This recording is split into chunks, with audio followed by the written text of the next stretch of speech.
Bonjour à tous et bienvenue du coup, à notre dernier Wake Up Product avant l'été.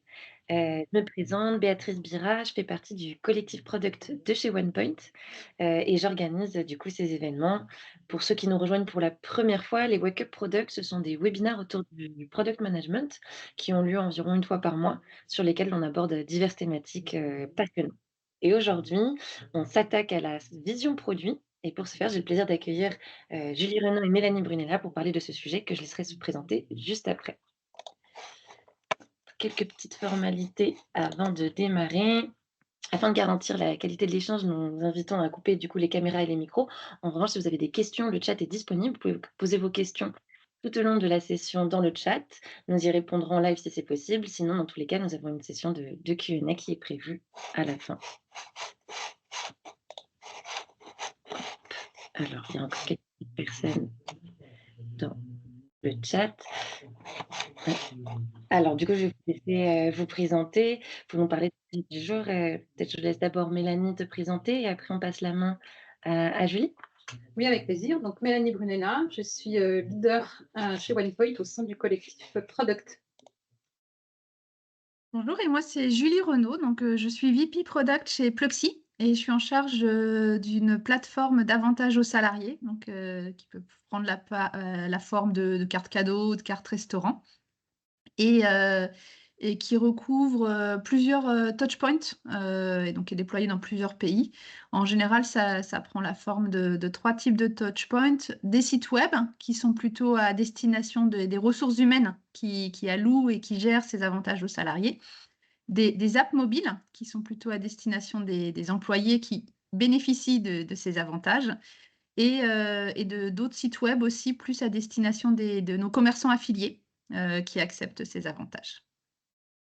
Merci beaucoup.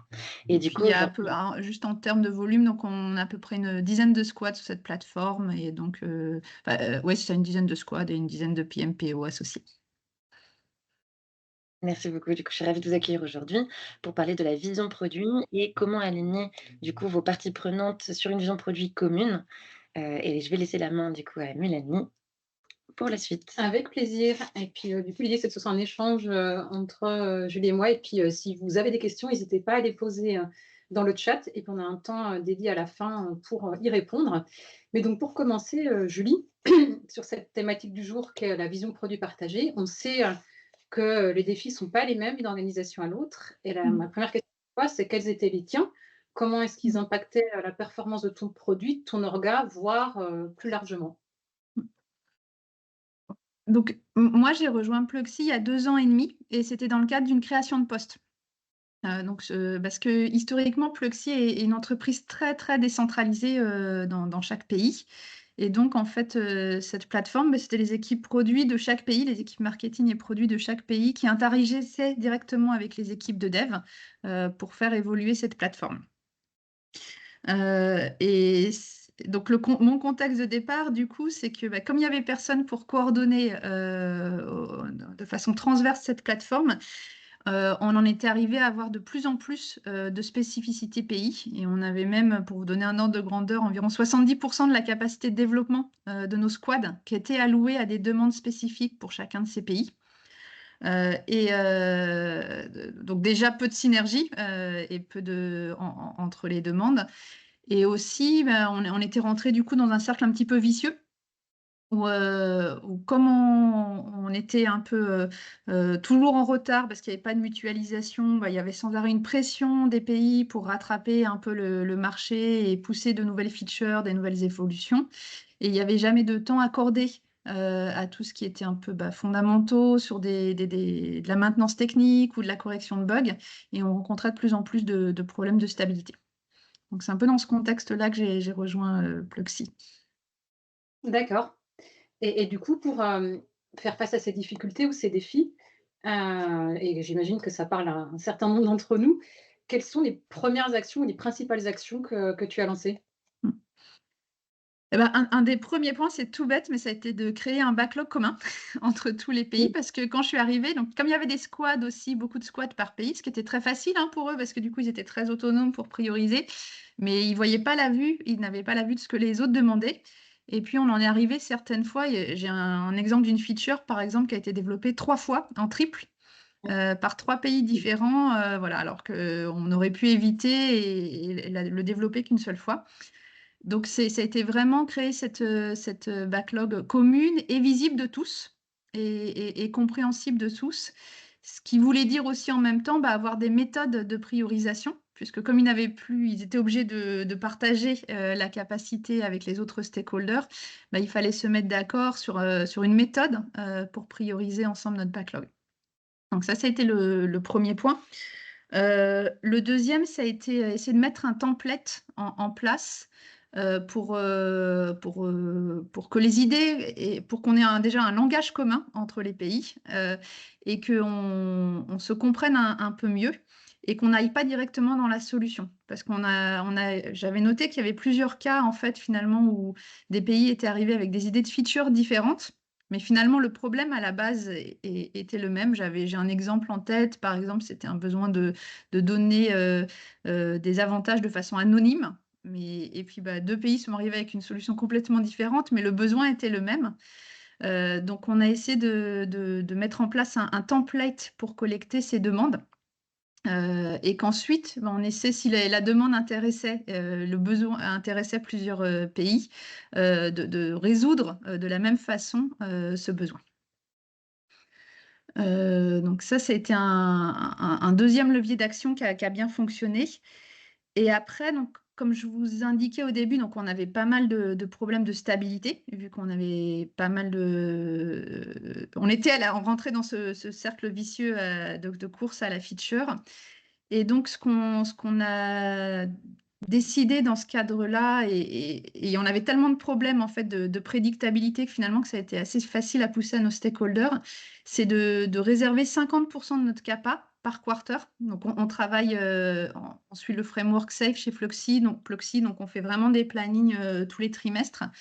Et on a décidé de ne pas allouer 50% de la capacité à des features et vraiment de la garder pour la préparation du PI suivant, mais également pour tout ce qui est maintenance, correction de bugs, etc., pour restabiliser la plateforme et également pour être plus prédictible. Parce que comme on avait on a souvent des dépendances avec nos stakeholders et tout, on avait eu une grosse perte de confiance vis-à-vis de nos stakeholders parce qu'entre ce qu'on annonçait au début du trimestre et ce qu'on délivrait, il y avait un gros écart.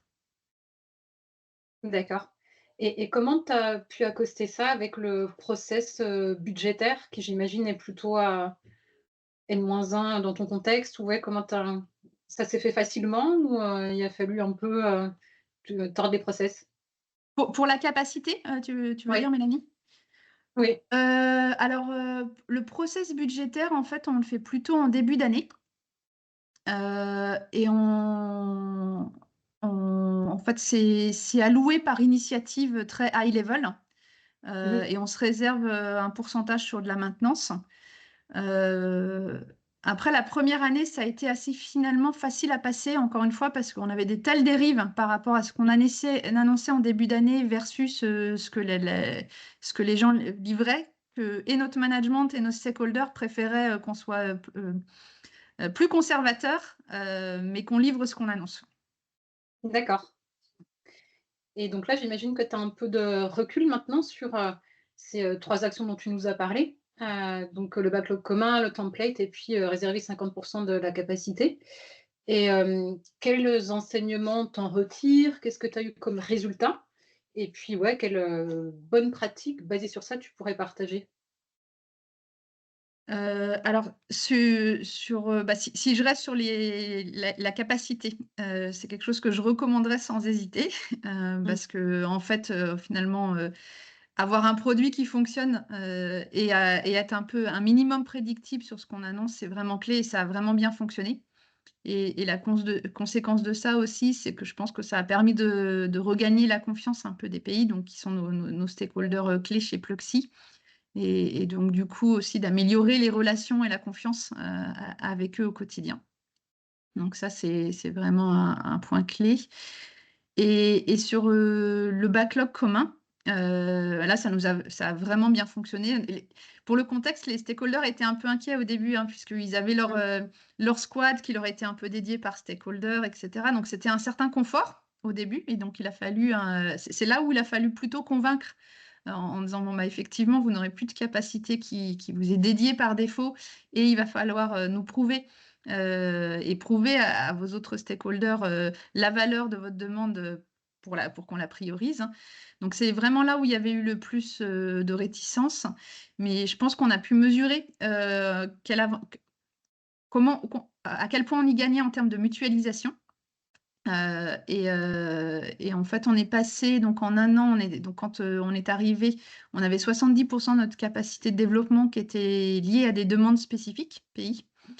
Et donc là, en début d'année, quand on a remesuré, puisqu'on le mesure dans Jira, on était passé à 17%. Donc on est passé de 70 à 17% de capacité spécifique pays. Donc un énorme gain en termes de mutualisation et donc d'efficacité, time to market. Donc c'était vraiment un gros achievement pour les équipes.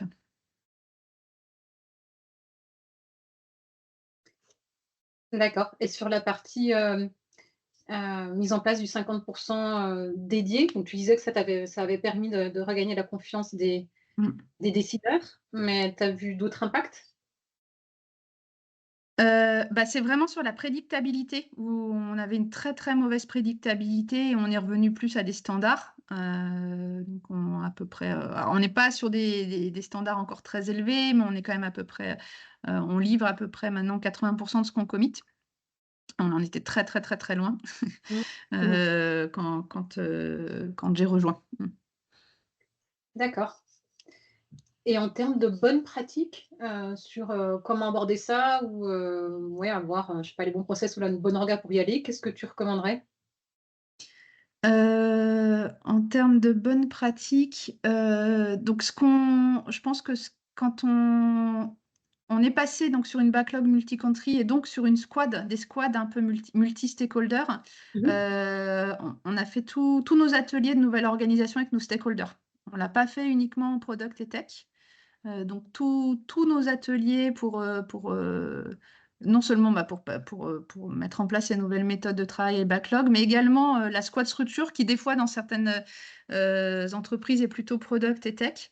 Là, on avait vraiment fait des ateliers avec tous nos stakeholders au fur et à mesure. Euh, et petit à petit, on a construit ensemble notre nouvelle structure de squad multi-pays. Et je pense que ça, c'était pas mal pour les faire adhérer à cette nouvelle organisation. Euh, et puis alors du coup, donc, sur ces squads qui étaient pourtant multi-country, on a fait le choix de recruter des product owners, même chez les stakeholders. Mmh. Et donc, on a par exemple, je sais pas, un product owner qui est en Italie, un product owner qui est en Inde, et ce product owner qui est en Inde reporte au directeur product et marketing de l'Inde, mais pour autant est en charge d'une squad qui est multi-country et qui va adresser des besoins de l'Italie ou de l'Espagne. Et donc ça, je pense que c'est pas mal pour aussi gagner encore une fois la confiance. Et puis on n'avait pas forcément l'expertise métier de nos stakeholders. Donc le fait qu'ils aient ce double rattachement product global et au pays, ils avaient la légitimité, puisqu'ils reportaient aussi au pays, de connaître le contexte de nos stakeholders. Euh, et, et à la fois, ils faisaient partie d'une équipe internationale qui pouvait nous aider à créer ces mutualisations et ces synergies. D'accord. Et c'est quelque chose que vous comptez garder dans le temps? Ou est-ce que c'est, une première phase avant peut-être d'aller vers plus de centralisation? On ne sait pas encore. Je pense que pour l'instant, en tout cas, ça fonctionne bien. Je pense qu'on aura toujours des équipes dans les pays. On en a besoin parce qu'il y a quand même toujours du contexte local, hein, et il faut connaître les métiers. Après, en termes d'organisation, les liens, les rattachements, je pense que naturellement, ça va être de plus en plus de rattachements au global, quoi. D'accord. OK. Et sur peut-être les prochaines étapes, si tu peux nous partager quelles sont, tes prochaines grandes actions ou j'allais dire combat, mais bon. Les prochains grands défis par rapport à cette thématique? Je pense que nous, un des points, donc on a mis en place cette backlog commune, mais on mesure pas encore suffisamment assez. Et donc là, la prochaine étape, c'est vraiment mesurer l'impact. Mmh. D'une part, pour avoir un peu une boucle de retour et se dire: «Bon, ben, Mmh. on avait prévu ça en termes d'impact sur nos recettes ou d'impact sur la satisfaction, utilisateur. Est-ce qu'on est bien au rendez-vous ou est-ce qu'on s'est trompé sur les attentes ou est-ce que, il faut qu'on améliore, notre expérience?» Donc ça, je pense que c'est assez clé, et être sûr qu'on est légitime, en termes, et que c'est neutre, à travers les stakeholders, quoi. Donc ça, c'est vraiment un levier clé, c'est plus mesuré, de façon à nous améliorer, et d'être sûr qu'on priorise les choses pertinentes. C'est vraiment le plan d'action de cette année. D'accord. J'en profite, il y a une petite question dans le chat, je ne sais pas si tu souhaites y répondre maintenant ou plus tard, donc de la part d'Olivier, qui dit: «Combien de temps vous a-t-il fallu pour convaincre les stakeholders de passer d'un backlog par pays à un backlog commun?»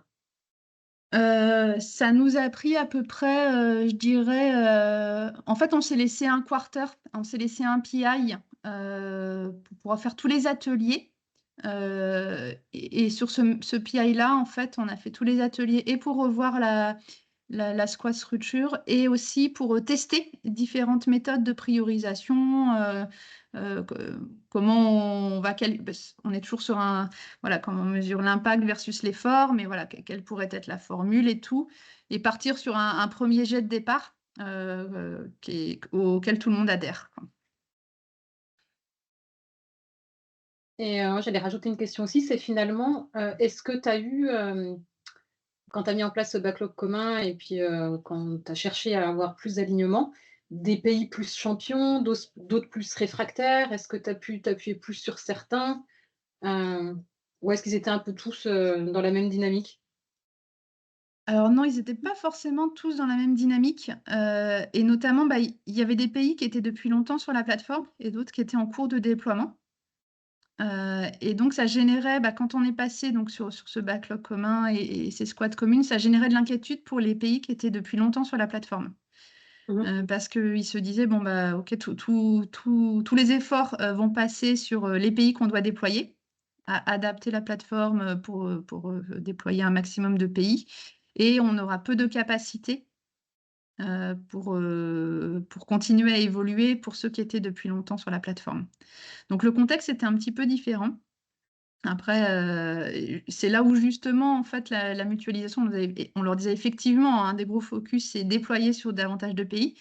Mais comme l'architecture sera davantage mutualisée, vous bénéficierez aussi, des évolutions qui seront apportées, par les autres pays.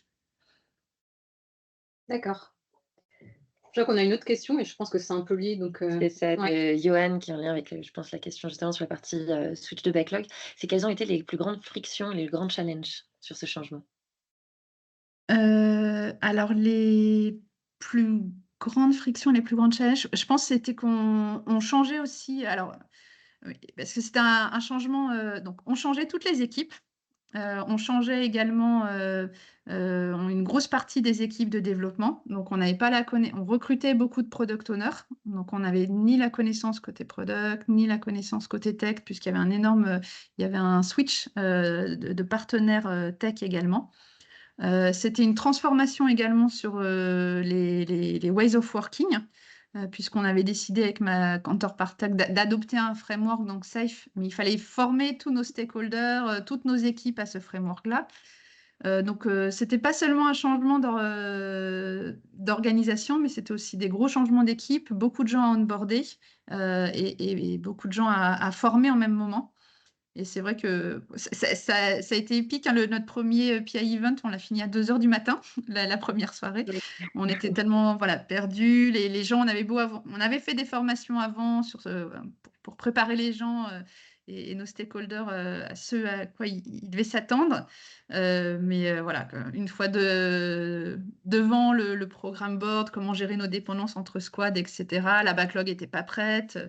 Bon, après, on en a pas mal rigolé, mais ça n'a pas été C'est l'anecdote. le premier PI event. Après, ce qui est impressionnant, c'est les équipes progressent super vite, quoi. La différence entre le premier et le deuxième, c'est assez impressionnant.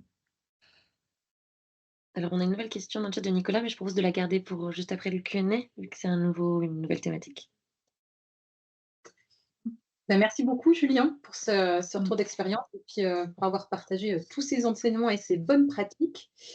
Et en conclusion, je compléterai avec quelques enseignements qui ont été partagés par Marc, qui est CPO chez Malakoff Humanis, et Aude de Air France, à l'occasion de la table ronde qui s'était tenue sur cette même thématique avec toi d'ailleurs lors du Product Incorp Summit il y a quelques semaines.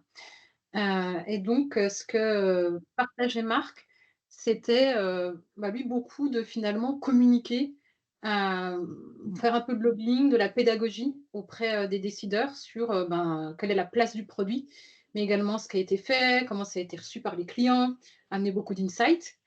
Toujours dans cette même thématique de communication, lui disait que ça peut être intéressant de travailler avec des UX designers sur des protos qui finalement soient vraiment représentatifs et impactants, parce que ça peut permettre de trouver un terrain d'entente ou un langage commun entre les décideurs qui sont loin du produit et de l'agile et les équipes produits.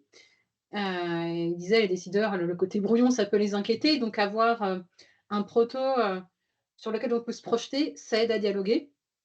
Et puis, aussi, faire prendre conscience que finalement, dans pas mal de business, le produit fait partie intégrante aujourd'hui de la proposition de valeur auprès des clients. Il n'est pas juste à côté ou au service d'eux. Donc voilà, beaucoup autour de la com et de montrer l'importance du produit sur la proposition de valeur. Et Aude, côté Air France, elle mettait beaucoup l'accent sur finalement l'expérimentation. Vraiment mettre du temps, de l'énergie, de la ressource sur des actions d'expérimentation. Et que ça passait par, d'une part, vraiment donner la responsabilité au PO de mener ces expérimentations avec les ressources qui vont bien pour leurs produits. Et c'est même d'aller un cran plus loin, c'est lui donner de l'importance à cette expérimentation en l'inscrivant clairement dans les objectifs à la fois individuels des PO et dans les objectifs des équipes produits. Donc que ce ne soit pas quelque chose qui soit vu comme à côté ou qui saute dès qu'on a un peu moins de ressources, mais que ça fasse partie des OKR quelque part.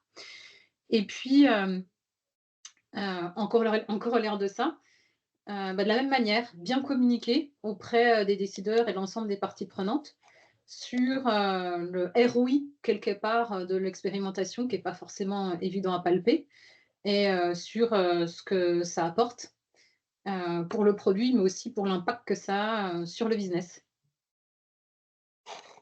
Merci beaucoup, Mélanie, du coup, pour ce complément de ce qui a été partagé pendant le summit. Ce que je propose, c'est de passer maintenant, du coup, à la session Q&A. Du coup, je vais autoriser les micros pour ceux qui souhaitent partager leurs questions à l'oral, sinon le chat est toujours disponible. Et du coup, je vais partager aussi la question de Nicolas tout à l'heure. C'était en lien, je pense, quand tu parlais de ton template commun pour aligner du coup tes stakeholders. Donc, c'est comment s'est faite la transition vers un langage commun et éviter de partir directement vers la solution. Comment se passent aujourd'hui les revues, les échanges, les débats. Je pense aussi l'alignement peut-être entre les pays et qui porte ces éléments au quotidien. En fait, on avait beaucoup de... Donc, on s'est mis d'accord sur un glossaire pour décrire notre offre. Parce qu'en fait, l'offre, il y a eu beaucoup de gens qui avaient une offre finalement assez similaire, mais avec des mots différents. Donc, on a un peu décrypté notre offre. Donc pour vous donner des exemples, on a une offre, on va dire, est-ce que c'est l'employeur qui vous donne l'argent avant que vous le dépensiez, ou est-ce que c'est vous qui avancez? Est-ce que c'est déduit de votre salaire, ou est-ce que c'est l'employeur qui arrive en top off? Pour tous ces attributs, on a construit un glossaire. Et on a défini des attributs pour décrire notre offre qui étaient communs. Parce que sinon, les gens, chaque stakeholder arrivait avec son use case, et finalement, l'autre stakeholder ne le comprenait pas. alors que finalement, c'était la même chose. Donc ce qu'on a fait, c'est qu'on a construit, avec eux et on est reparti en fait de leur offre et on a essayé de dire: «Est-ce qu'on peut la décrire avec des attributs communs, et qui parlent à tout le monde?» Et après sur le template, ça n'a pas été facile, hein, pour être franche au début, parce qu'assez naturellement, et c'était l'habitude, hein, de nos stakeholders, donc ils arrivaient avec des idées de features. Donc il fallait que nous, on arrive un peu avec des questions bêtes, mais qu'on les dise: «Mais je comprends pas bien ton cas. Ah, attends, d'accord, tu as besoin de ça, mais pourquoi?» De façon à décortiquer, et on a retravaillé petit à petit le template pour que ce soit vraiment qu'on reparte du problème de base, que les autres stakeholders puissent comprendre également. Donc la réponse chez nous Voilà, non plus. on a tous les mêmes, Est-ce que quelqu'un d'autre aurait une question pour Julie ou Mélanie? Sinon sinon moi je me posais la question aussi, comment faites-vous peut-être en amont, en fait, du coup des PI ou en préparation du suivant, pour aligner en fait les stakeholders sur les priorités? Du coup, parce qu'une fois que vous avez réussi à récupérer les besoins, à essayer d'aligner du coup les besoins cross pays, comment faites-vous pour rentrer en fait, dans votre capacité aujourd'hui et bien choisir les priorités avec eux? Alors, on a une session avec, tous les stakeholders donc, onboardés sur la plateforme, aujourd'hui. Donc, un mois et demi avant, la planning session à peu près, on a une session où on partage toutes les idées et comment on les a à peu près, estimées en termes d'impact versus effort. Et ça leur permet de voir déjà dans quel ordre elles sont classées. À ce stade-là, en général, on ne sait pas à quelle limite on va s'arrêter, mais ça leur donne déjà un ordre de grandeur. Oh là là, je suis en bas de la liste, donc il y a de fortes chances que ça ne passe pas. Voilà. Et je conseille vraiment de le faire. Je trouve que c'est pas mal de le faire avec tous les stakeholders en même temps. Parce que si quelqu'un challenge, enfin, ça trouve entre stakeholders, ça crée des discussions qui sont assez positives, je pense. Et ce qui est pas mal, je pense, c'est quand même certains stakeholders arrivent à changer d'avis, mais finalement, ton idée était pas mal et elle peut m'intéresser aussi, quoi. Parce qu'au-delà des discussions sur la priorisation, c'est un moment justement où tout le monde peut se reposer sur voilà, qu'est-ce qu'on a collecté depuis le dernier quarter. Et du coup, un peu en même sens sur la, valeur business, comment faites-vous pour aligner du coup les différents pays, les Ouais. différentes parties prenantes s'ils ont pas la même, enfin pour eux ça apporte pas forcément la même valeur, Ouais. Alors là, nous, on a un peu pondéré, parce que, il y a il y a on n'a pas la même taille, de pays, d'un pays à l'autre. Donc on s'est un peu cherché, hein, sur la méthode, mais pour ce qui est, la valeur en termes de business, ce qu'on a fait, c'est qu'on prend une part d'absolu. Donc on dit: «Bon, bah, si j'ai je sais pas, mettons, j'ai un revenu incrémental d'1 million d'euros. Je vais en prendre un pourcentage en disant, voilà, je vais prendre cette valeur absolue, en termes d'impact et je vais aussi rapporter ça à la taille du pays. En disant, bah, 1 000 000, si cette demande, elle n'impacte que 3 pays, ça représente X du revenu, de ces pays-là pour prendre en compte aussi l'impact, à l'échelle de ces pays-là puisqu'on a des tailles très variées, de pays. OK, très clair. Merci beaucoup. Je vois qu'il y a pas d'autres questions dans le chat, comme on arrive bientôt vers la fin, est-ce que, vous voulez partager un petit mot de la fin avant de terminer la session? Moi? Oui, tu des Ou dernières choses à partager, non, non, non, bah, rien de spécial, mais par contre, n'hésitez pas, s'il y a des questions qui sont soulevées après, n'hésitez pas à m'envoyer un message sur LinkedIn et avec plaisir, pour y répondre. Parce que je merci pense beaucoup. que, voilà, pour toute entreprise un peu internationale, on a tous effectivement un peu le même genre de challenge. Merci beaucoup Julie d'avoir été parmi nous aujourd'hui et puis merci à tous. Ce sera le dernier Wake Up Product avant l'été, donc on se retrouve, à la rentrée pour plein de nouveaux sujets passionnants. Merci. Merci à tous. Bonne journée. Merci, bonne journée à tous.